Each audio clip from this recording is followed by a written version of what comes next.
Welcome back to the 5 Hours Hangout, and today we're going to be talking about my thoughts on AHSOKA. It just ended about, I think, 2 or 3 days ago now, as of recording this video, and I'm just going to talk about the pros and cons, and we'll see where it goes. So we'll first talk about the pros, and we'll just get the obvious one out of the way. AHSOKA Episode 5 was pretty incredible, to say the least. If you haven't seen AHSOKA, then obviously there's going to be spoilers, but seeing the Clone Wars in live action is something that I thought we would never see. So, to see, the clones again, and to see Captain Rex is truly, it was just so cool to see, and then the whole duel in the World Between Worlds was also really well choreographed with Hayden Christensen. It was just amazing to see all of that again. So, that's a pretty big win for this show. Another pro, I would say, is the visual effects for this series. The last show that we had, Mandalorian Season 3, it was very obviously filmed in the volume, and I think with the Clone Wars flashbacks, it was also pretty obvious that it was filmed in the volume, but other than that, the visual effects, I felt like we were open and on location, but I don't know if we were, and the blasters and the stuff that Star Wars usually nails with visual effects was nailed again, and I expect nothing less, and it was great to see that they delivered on that as well. Seeing a bunch of animated characters in live action was also amazing. We got Thrawn, which people have been wanting for so long.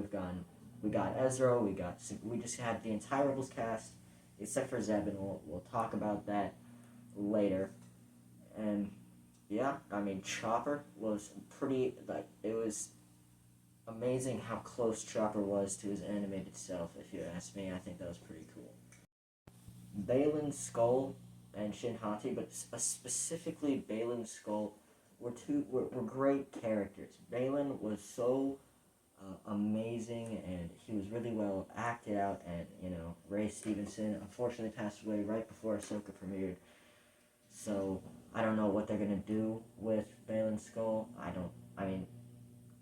really don't know, but Baylan Skull was definitely a very big highlight of this show, and something that I didn't really think much about when we first heard about the character, but it's really great that we got this amazing character, and it is very unfortunate that Ray Stevenson passed away, so rest in peace. My last note here will be basically Peridea. I think Peridea was a really cool location. I think this whole new galaxy is really interesting. I don't know what to really say about it other than I really liked Peridea and the natives of Peridea.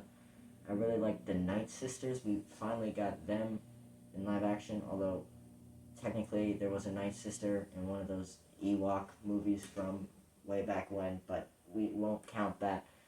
And just to see the Night Troopers also really cool, but to see the Night Sister zombies again, but in live action this time, incredible. And yeah, talk about the cons or stuff that I don't personally think was well executed, stuff like that, and we'll see where that leads us. I think that the finale could have been better. I don't really know what throws me off about the finale, but the finale was definitely not the best episode. The show definitely did get better as it progressed, but I felt like we went backwards with episode 8, the finale, so I don't know what to say about that one, but another con is Zeb. We didn't get Zeb. I was so sure after seeing him in The Mandalorian that we would see him here, and we didn't, and I don't get it, okay? It doesn't make sense to me. He could have been in that last scene with Hera and Ezra, and that would have made it so much better, and it would have made sense, because he's part of the New Republic. I don't know what they were thinking, really. It doesn't make sense to me.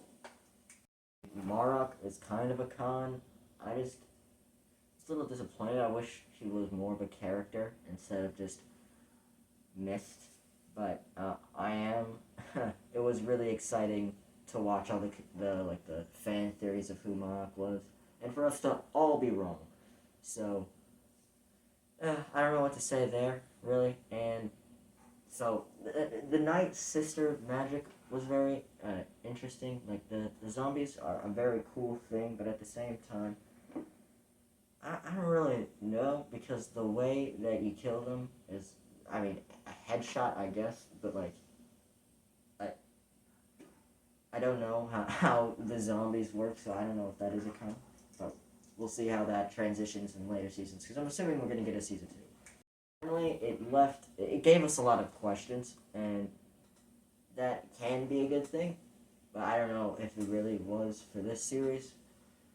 It like what like is Prudy the birthplace of the Force? You know, is like because Balin was standing obviously on a statue of the father with the son on his right and looking at this beacon. Like what is Balin calling? Like we should have gotten more Balin and Shin content in the final episode, and we didn't. I don't really know. I really wish we would have just gotten a glimpse of what Balin, like what was calling to Balin, like there's a lot of questions around this whole new galaxy, and yeah, I just don't know what they're gonna do with that now, and I'm really scared that in season 2 that they might screw up Balin's storyline because they're afraid to like recast him or something, and they're certainly not gonna use AI to do anything with Balin because that's just a really bad route to go down, and that was half of the writer's strike, and like we don't want AI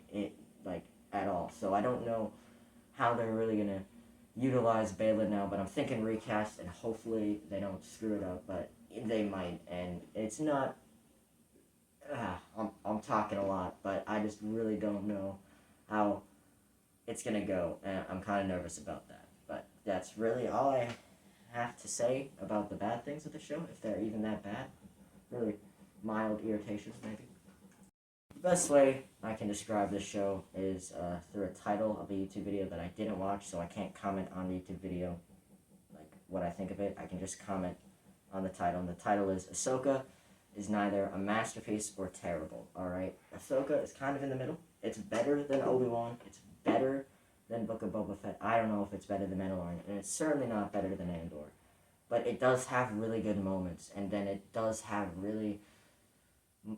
It has moments that I just don't think are the greatest, and I think people are really hating on it way too much. It's not that bad.